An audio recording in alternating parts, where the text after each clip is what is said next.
What's up, everybody? Welcome back. It is episode 5 of the Occupy Fantasy Baseball podcast. We took a 2-week break, but we are now back. And, we had to come back because our special guest, Bobby Tugs, is back from his hiatus. If you remember from our first episode of the baseball season, Bobby Tugs was here, and we were going to discuss Bob's journey. He's back. What's up, Bob?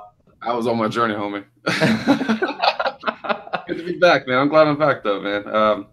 I've learned some really cool things in the past couple of days on my first time on DFS. So I really need your help to go ahead and see how I can make this better. And I think our listeners will be able to do that same thing as well. Again, we're going to learn together. So this is what we're going to do. Because I got my ass kicked today. And that was not cool.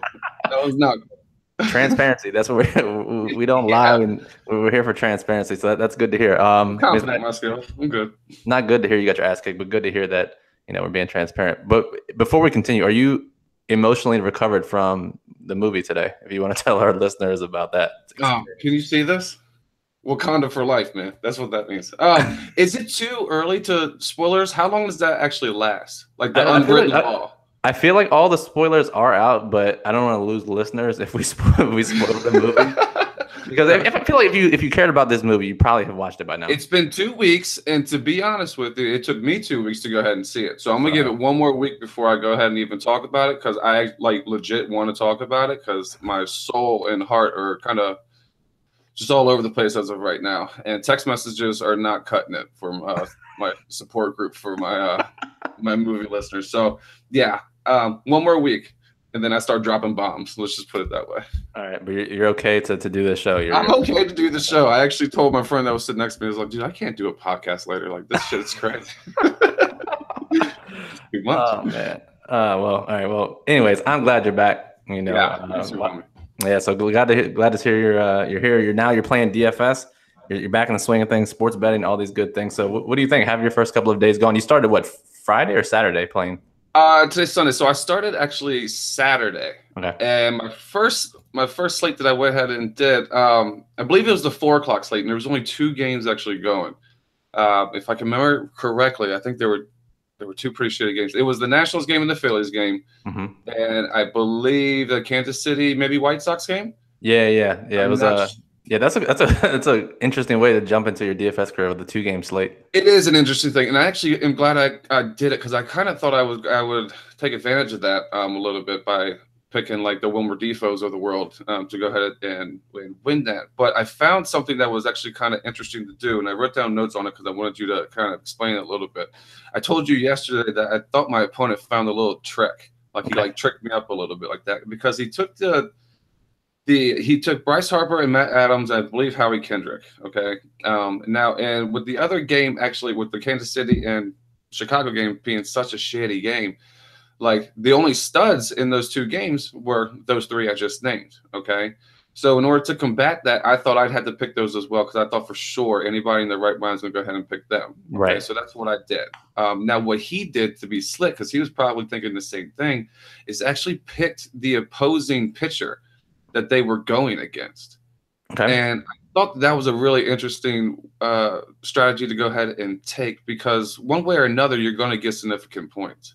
Either that pitcher is going to pitch well, meaning that the studs, which is on both of our teams, did nothing. He actually got to take advantage of that quite well, if that actually was the case that took place. And, oddly enough, that is what actually happened. So that's how he actually beat me, because the studs that he knew I'd have as well, if they did bad, they did bad on both teams. Right. But if they did bad, the reason why they did bad would be a positive to his team. And I didn't think about it that way. And I thought he did that. Now, I don't know if he actually did that on purpose or he's just stupid. But if he did it on purpose, I thought that was a really slick move, especially because there was only a 2-game slate. Now, you can't do that, obviously, with a larger slate. But the 2-game slate, I thought that was pretty slick. Yeah, that's really interesting. Like, you're not going to do that strategy in like a large field tournament, because you're not going to, your ceiling's capped by playing your pitcher against your hitter. But that is pretty interesting, because if you know that the other opponent is going to have these players, which it's almost going to be the case on a 2-game slate, and that pitcher that he's using against them also has strikeout upside like Velasquez does. Velasquez, yeah. Right. So he still probably has a decent chance of outscoring whatever other pitcher you're going to select, and that I guess is what ended up happening. Yeah, that is pretty much what ended up happening. I mean, the strikeouts were there, and The studs didn't do anything, which both of us did have to do because I couldn't resist. Like I knew I could have picked other players that would have done well, but I mean you have to put the studs up against her. And by the way, I'm sorry I didn't say this before. This is a head-to-head matchup that I was talking about. Right, yeah. Yeah. So this is specifically in the head-to-head, and because you have to have the other players as well. I have to have Bryce Harper on my team. If Bryce Harper goes off, I'm gonna be pissed off that I didn't pick Bryce Harper in a 2-game slate. Right. You know what I'm saying? So I don't know that was actually like the first thing that I noticed, and I actually scratched my head a little bit. I was like, oh, that was pretty slick. Like I learned something off the first go. Like I didn't think I would. Like I tweeted you a picture. Who did I tweet you a picture of? Who was that? Not tweet you a picture, but I text you. Coach for the Giants. Who is it? Now I can't even think of it right now, but I know. Yeah. The big doofus looking dude. Yeah, I thought I was a pro, like on the first thing. Because you said, did you start off with the beginners? I was like, no, I didn't start off with beginners. Right. That's the thing. You should have started off on beginners. I know. We probably should have talked about it a little bit more before. But yeah. So I'm going to start that off tomorrow. Okay. At the beginners. Yeah. So, because part of this is also bankroll as well. So I want to make sure that I can actually go ahead and do those. Yeah, because I mean, you get those beginner contests right off the bat. You can pad your bankroll really easily. You won't have guys doing these slick pitcher versus hitter matchups. Let me ask you this: Do you regret just playing one head-to-head yesterday on that slate? Yeah, I actually kind of do.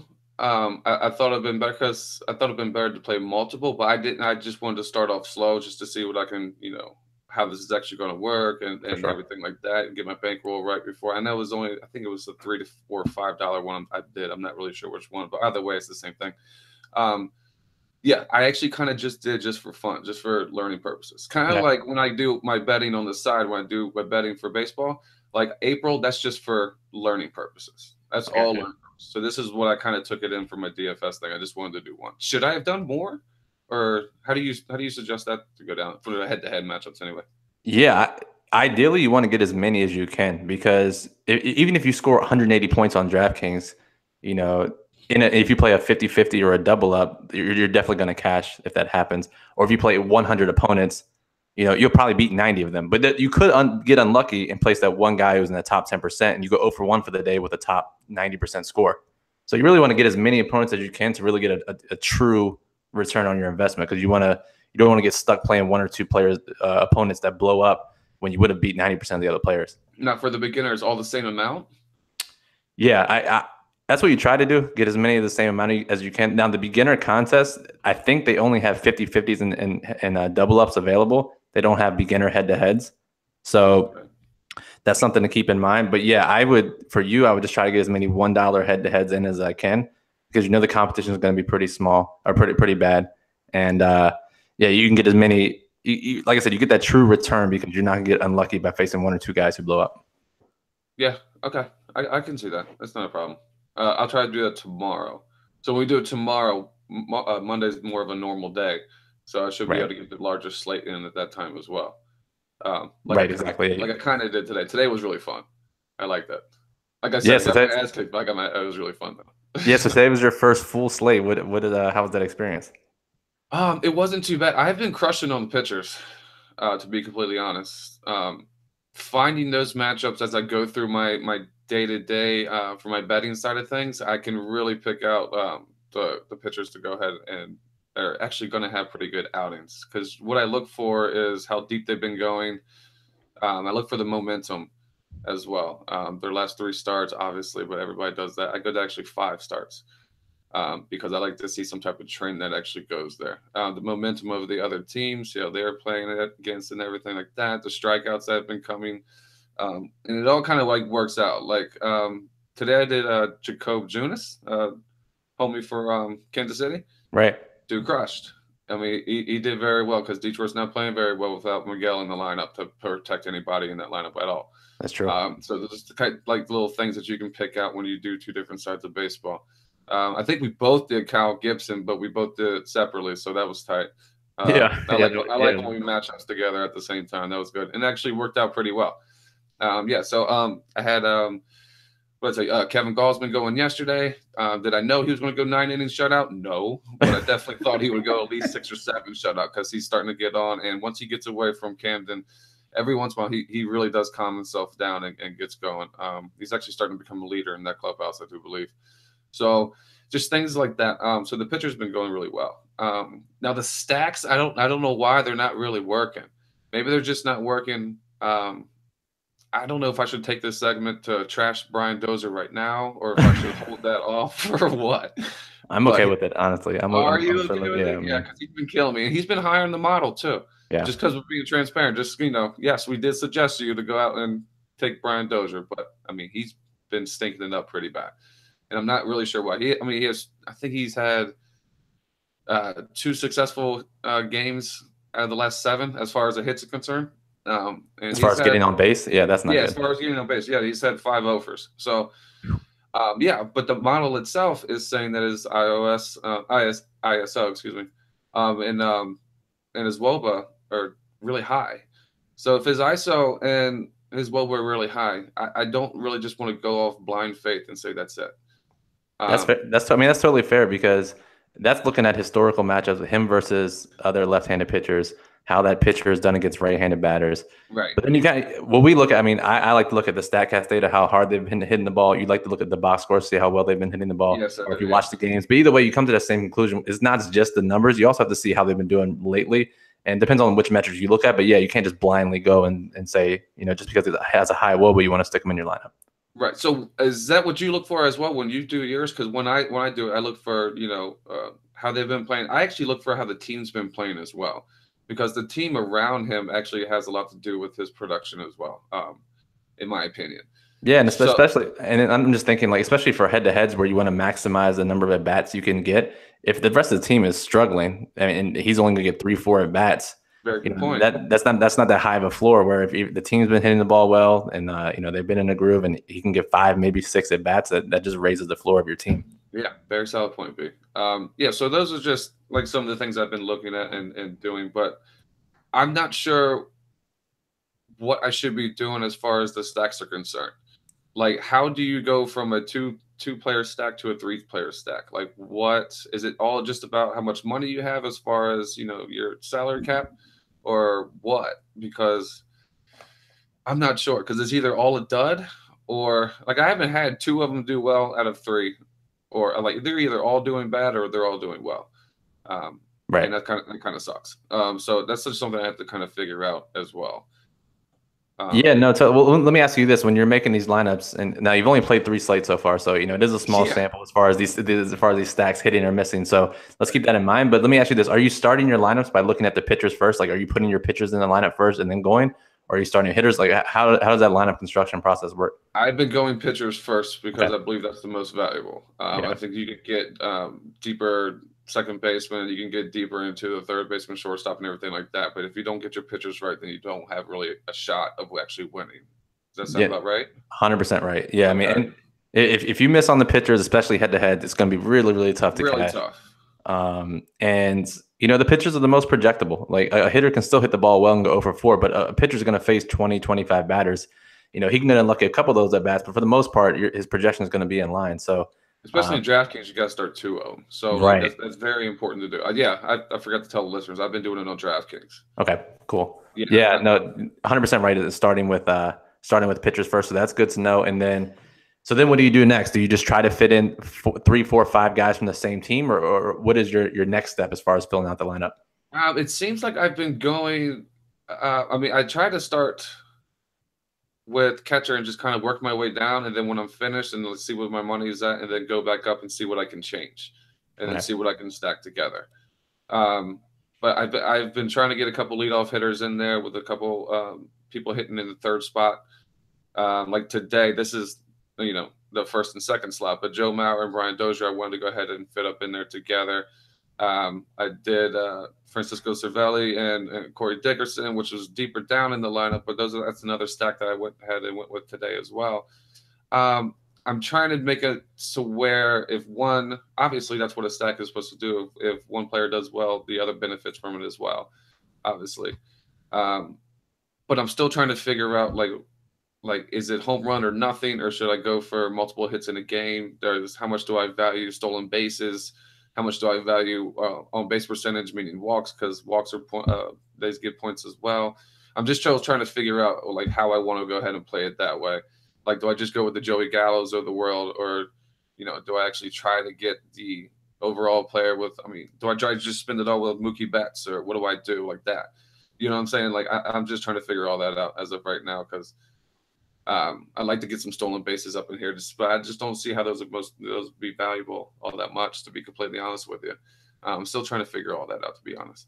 Yeah, that's fair, and it's tough to try to take all of that into, you're making one lineup, try to take all this into account, their power, their stolen bases, on base percentage, all this stuff is really tough, and that's why we love the model so much, obviously, because it takes all that into account for that one number. So, but you're gonna need power. You can't just have guys who walk. You get 2, 4, 6 points on DraftKings. You're gonna need at least 1 or 2 home runs to win some head to head. So, what I like to do, especially playing a lower risk lineup like that, going in, you're playing head to heads. I go position by position and fill in the lowest guy I'd feel comfortable with, the best value at each position, and then see how much I have left over, and then see how I can correlate some plays, because you don't necessarily need to stack 4 or 5 hitters in a head to head. But as you upgrade each position, you say, oh wait, I can stack these 1-2 hitters. I can stack these 1-2-3 hitters. So I like to start going a value at each position, and you're going to have what, $3,000 or $4,000 left over, and then you just upgrade each position from there. And I think that's probably the best way to make sure you're getting everything that you need in that lineup. So you like to go from, say, if you're going to take position, you're going to take first base. Do you like to start from the bottom and work your way up as far as value is concerned from each position? Yeah, I think that's a good way just to say, yeah. So you start there and you say, okay, which position do I feel the least comfortable about now? Now that I have all these values, and which one do I feel the least comfortable about, or which one do I definitely want to pay up for? And then I go there and, okay, what's the next one? So you want to get the least comfortable positions out of the way. It's like, okay, I don't really like this value first baseman that much. Let's definitely upgrade there. So, but I'm definitely. I think you said it earlier. I'm way more willing to punt and play a value at like catcher or second base, where the position is normally pretty shitty, as opposed to first base or outfield or something like that. Yeah, outfield you absolutely have to get right. That I've noticed like quite a bit, because there's just too many options out there. I mean, you have to get those right. Or if that's not as valuable as the pitcher, but it's the second, most valuable, I would say. Let me ask you something too. How long does it take you? This is just for the casual listener that is trying to, because we did say we want to fit this into our work days and everything like that. This is taking me longer to do than I thought it'd be. Right. I'm going to be honest with that. Now, I know I'm new at it and everything like that, and I'm not at the get to the flow of everything, but it is taking me a little while to do. I will be honest about that as well. I need to figure out how to get this into my work day if I'm going to be able to do so. I mean, I can probably get it done in an hour and feel confident about it. I mean, most definitely could get it done in an hour and feel confident about it, but sometimes I don't have that amount of time. But that is where the model would come in, I would assume, to go ahead and help me with the quick hits and everything like that. Yeah, for sure. And I mean, you got to figure you've been sports betting for, I don't know, put you on the spot, but tens of years probably. So you have you built your rhythm and your process over the course of the year. So yeah, you got a slate start the day. You already know how you're going to do your research, et cetera, et cetera. Now you've been playing this for 2 days. You're trying to figure out your process and how you're going to do everything. So naturally, it's going to take a little bit longer to start. So yeah, I'm getting used to all that patient stuff. It's fun. Yeah. So yeah, I mean, it's gonna take a while right off the bat, but someone like you is taking a couple of days, where it's me, I've been playing for years now. I know what I'm doing, and I can make a lineup just by looking at the model for a few minutes and then making a lineup in 5 to 10 minutes and then tweaking it maybe after that. But it's a process. So yeah, it's actually pretty cool, because I like some of our conversations that you and I just have in my car, to be completely honest, when I'm at lunch. Right. Because I do the same routine. I'm the oldest man in the world when I go to my lunch. I go to my behind the Subway. I get my McDonald's salad. I do my thing. I look at my baseball stuff, and I put my bets in for the most part. If they're early slate games, I put my bets in. Usually I can go home at the end of the day. But I give you a couple players I think are going to be nice throughout that day, and then you and I end up having a pretty much back and forth, a new school and old school conversation about what's going on. I got you with that San Francisco game the other day, but I didn't say anything. But I know. Yeah, I know. Yeah. But it's things like that. I really want to find out how I can take the betting side of things and really, really make it work into this DFS. And I think I actually can. I just really need to figure out what it is that I am doing and write down the process on how to do so. Like, I was actually thinking about, swear to God, I was actually thinking about like writing a book about that shit and like the next year or so. That'd be awesome. I think people would definitely read that. That's what I'm saying. I think it's really interesting on how to break down a baseball game.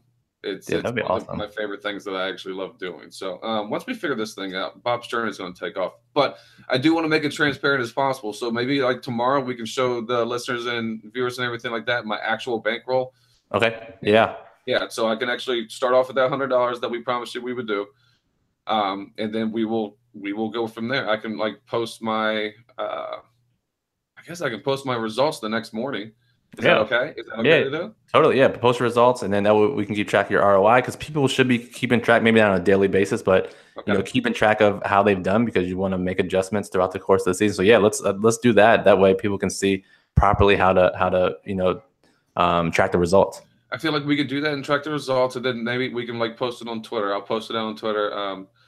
At the Occupy handle and everything, in my handle, Bobby Tugs. And what we can do, you guys can ask me questions, and you can ask Brian questions on basically what we did wrong, why we did this, why we didn't do that. I think that'd be really cool. That'd be fun to do. Good interaction as well. Oh yeah, for sure. Let's definitely do that. Let's start planning tomorrow. Today's Sunday. Let's plan that for tomorrow, and we'll start talking about your process. I guess so. This upcoming week, this is your real first full week. What plan do you have in mind to get this started? I want to do the head-to-heads. I'm going to do the beginners for 3 days. I'll give you 3 days on it. Okay. There's no pride in DFS, man. Money is money. If you beat beginners or pros, you still get that same dollar amount. I understand that. All right, so beginners or pros, as long as it's the same concept and everything like that, then we'll just start off that for the first full week. We'll just do beginners. Okay. We'll do beginners just to see, because I can go ahead and actually write things down and learn how to do it from Monday to Tuesday to Wednesday. I think that'd be really a good way to go ahead and do so. And it wouldn't hurt my dollar, so I don't have to hit that deposit button again. Yeah, we don't need that. After all that shit you talked in the first episode about never depositing again. A lot of shit, didn't I? Yeah. I can't have that again. So. No, that we can't do. But yeah, we'll figure it out. But it'll all be good. It'll work itself out. And yeah, and I think we can go ahead and do that. I'm not sure what you want to go ahead and do as. I do want to plug this a little bit as far as like the charity work that we are going to be doing in the future. We haven't really figured it out yet, but I know Occupy Fantasy is going to do a little bit of charity work for some type of mental health and other disabilities and everything like that. We really want to go start and giving back out to the world, because we think it's important that everybody can do so, even if it's $1 here, $1 there, just a smile here or a hug there. Everything goes a long way. And we want to be a part of that process. We want to be part of making the world a better place, not just for fantasy and for your pockets and everything like that, but for your loved ones too. So I just wanted to put that out there, that we are looking into something like that. Hang in there and chill out with us, and we'll let you know more about that in the future. Hopefully the very near future, once we get all this X's and O's worked out. So. Absolutely. Yeah, couldn't have said it any better myself. Yeah, we want to give back, and it's not just fantasy. We want to give back to our communities and to our friends and family too. So yeah, no. Great points there. So keep an eye out for that over the next coming weeks. We'll certainly have more information about what we plan to do. So yeah, good call bringing that up. Okay, I don't want to keep you any longer, Bob. Anything else you want to bring up before we get out of here? No, I'm good.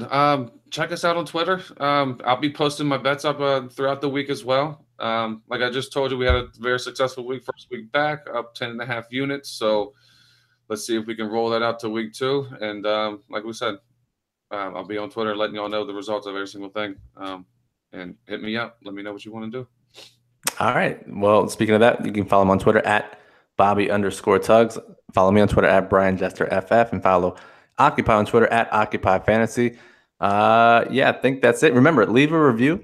If you leave a review, we'll draw a winner each week to win a membership to OccupyFantasy.com. That's where you can get access to the Daily Plug, which is our daily write-up. You get access to this Occupy model we've been talking about. So definitely go check that out.